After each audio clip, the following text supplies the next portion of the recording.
They said I was just a dreamer, that my ideas were worthless. They laughed at me in meetings, told me I'd never make it without them, and then they threw me out, like I meant nothing. But they made one mistake.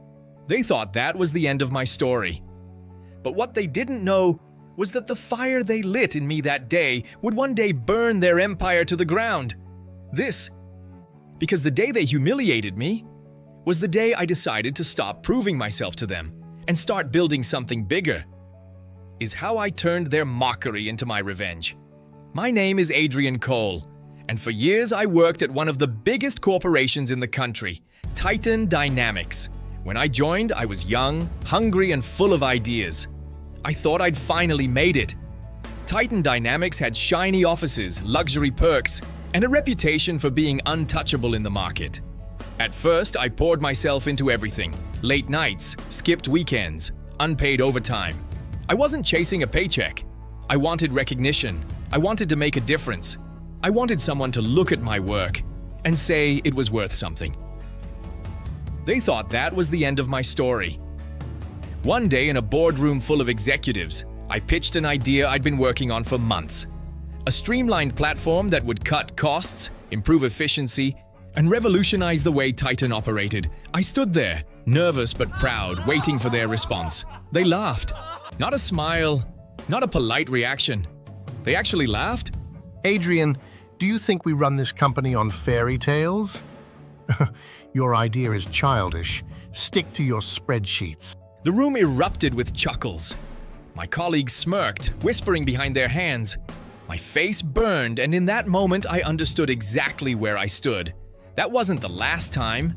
Every meeting, every suggestion, they dismissed me. Not realistic. Too risky. Who let the intern speak? It didn't matter how much I improved it. To them, it was never going to be enough. But the worst came during a company party. I was standing by the bar when I overheard two senior managers talking. Adrian actually thinks he's going to change the industry. He'll be lucky if he isn't flipping burgers in a year. I clenched my jaw and walked away. I didn't defend myself. I didn't argue, but I remembered every word. That night, something inside me shifted. Not anger, not sadness, but clarity. The next Monday, Griffin called me into his office. Cole, I'm letting you go. We need people who understand reality, not kids chasing dreams. Honestly, you'll never survive outside Titan. Remember this when you come crawling back. I wanted to shout, to tell him he was wrong. But I didn't. Because deep down, I knew arguing wouldn't change anything. They had already decided who I was. I just nodded, picked up my box of belongings, and walked out. The laughter, the smirks, the arrogance, it followed me all the way home. And for the first time, I stopped trying to prove them wrong and started asking myself a different question. What if they were wrong about everything? That's when I decided, if Titan wouldn't believe in me, then I would build something so powerful they wouldn't be able to ignore it. Something they couldn't laugh at. Something they couldn't control. Something they would one day regret letting go. Starting was harder than I imagined. I had no money, no office, just an idea, a laptop, and a cramped room above a cafe that smelled like burnt coffee. I poured my savings into a platform Titan Dynamics had mocked.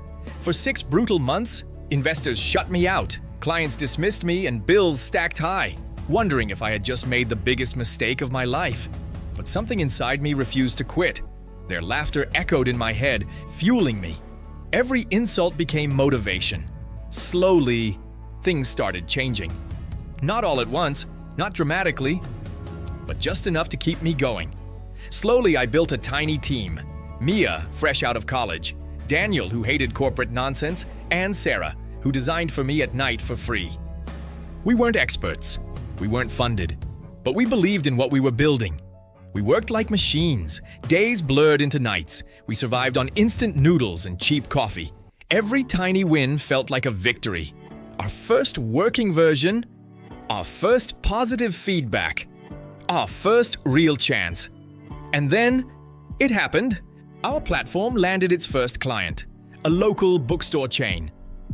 I'll never forget the owner's words after our first demo. This could actually save us. For the first time, someone believed in my idea. And when their sales jumped within weeks, word spread. Other small businesses started calling. Soon, cafes, gyms, and even small retail stores wanted what we built. One afternoon, Sarah burst into the cafe with her phone in hand.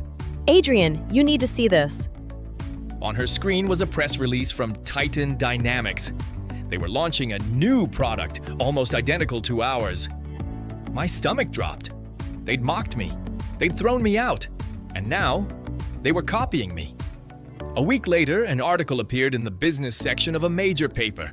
Titan's executives openly mocked my startup, calling us a garage project doomed to fail. Amateurs play with toys. Professionals build empires. Titan doesn't fear garage inventors. I slammed the paper down. My team watched me, waiting to see if I'd break. But instead, I smiled. They're scared. If they weren't, they wouldn't be talking about us at all. And for the first time, I realized something important. We weren't chasing Titan anymore. They were reacting to us. Titan's mockery only fueled us more.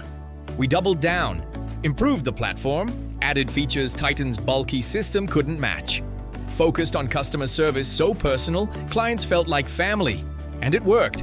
Within a year, our startup had hundreds of clients. Our revenue climbed. Investors, who once slammed doors in my face, started calling back. We moved out of the cafe room into a modest office, painted the walls ourselves, hung a whiteboard that became our war map. Every milestone was a victory, every success a slap in Titan's face. But the real turning point came when a regional chain, ignored for years by Titan, signed exclusively with us. It wasn't just a deal, it was validation. It became our biggest contract yet. And for the first time, the industry noticed. Suddenly, articles weren't mocking us. They were praising us. The little startup that could. We weren't the underdog anymore. We were becoming competition. And Titan, their arrogance started cracking. Because now, they couldn't ignore us anymore. The corporation that once mocked me was starting to feel the heat. My tiny startup was growing faster than they ever imagined. But Titan wasn't about to go down without a fight. They tried everything. Lawsuits, smear campaigns, dirty tricks. What they didn't realize was that the more they attacked me, the stronger I became. And soon, I would walk back into their boardroom, not as an employee, but as the man who owned everything. The moment Titan realized we were a threat, they unleashed hell. Not all at once, then, but step by step. It started with rumors. Anonymous blogs accused us of stealing code. Fake reviews flooded the internet, calling our product buggy, dangerous, even a scam. Then came the lawsuits. One morning, a thick envelope arrived at our office. Titan was suing us for intellectual property theft. Their claim? That my platform was based on stolen Titan software. I knew it was nonsense. They had mocked my idea when I pitched it. But the lawsuit wasn't about truth. It was about crushing us under legal fees. They're trying to bleed us dry before we can fight back. Good. That means they're afraid. And when giants get scared, they get sloppy. Still, the pressure was brutal. Investors backed out. Potential clients hesitated. The media started turning against us. For the first time in months, we weren't growing anymore. And then it got personal. One evening, I returned to the office to find our server logs flashing red. Someone had hacked into our system. Sensitive client data was being leaked online. We scrambled to contain it, but the damage was done. Clients were furious. Our reputation was crumbling. Then, Daniel, my marketing guy, confessed. They offered me money, Adrian. I didn't mean for it to go this far. Titan promised me a future if I gave them access. Betrayal burned hotter than fire. I wanted to scream, to throw him out. But instead, I stared at him, cold and steady. You've made your choice, Daniel. Get out. The attacks almost destroyed us. But the memory of the people who laughed at me back at Titan kept me going. We rebuilt the company, improved our security, and released new features faster than Titan could copy them. Whenever Titan tried to ruin our reputation, we responded with real proof, client stories, and honesty. I also learned that sometimes I had to fight back strategically. Titan used money and influence, but I used truth and perfect timing.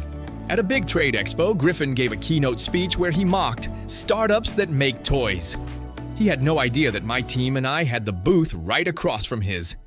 While he spoke, our screens lit up with live messages from real clients praising our platform. The crowd slowly moved away from Griffin's stage and gathered around our booth instead. Griffin's expression changed. For the first time, the big company looked small. Within 2 years, the war drained Titan. Their arrogance turned clients away. Their endless lawsuits backfired in court. Their product, bloated and outdated, lagged behind ours. Then came the scandal. A whistleblower leaked documents showing Titan had bribed regulators and doctored reports. The news hit like a bomb. Their stock plummeted. I watched it happen from the same cafe where my startup began. The smell of burnt coffee still clung to the walls, but this time, it smelled like victory. Mia turned to me, grinning. They're weak, Adrian. We can finish this. I looked at the screen, at the falling numbers, and I knew she was right. Months later, I sat across from Griffin again. Not as his employee, but as his equal. Titan Dynamics was desperate. Their stock was tanking. Investors wanted out. And my company, once mocked as a garage project, was now valued higher than Titan itself. The boardroom was tense. This is a joke. You can't buy Titan. You don't have the resources. Actually, Griffin, I do. I have the resources, the investors, and most importantly, I have what you lost, trust. The board whispered among themselves. They weren't loyal to Griffin anymore. They were loyal to survival. Within hours, the vote was unanimous. Titan Dynamics was mine. After the meeting, I walked to Griffin's office, the same office where he once told me I'd never survive outside Titan. He was packing his things, hands trembling. Enjoy this while it lasts, Cole. You think you've won? You'll never be me. You're right, Griffin. I'll never be you. Because unlike you, I build things. I don't destroy them. And one more thing. You told me I'd come crawling back. Well, here I am. Not crawling, but owning. They mocked me when I was small. They laughed when I was weak. They threw me out like garbage, but they forgot one thing. Their laughter became my fuel, their arrogance my weapon. And in the end, I didn't just beat them. I bought the very empire they thought I could never touch. So laugh at the dreamer if you want. Just don't be surprised when the dreamer comes back as your boss.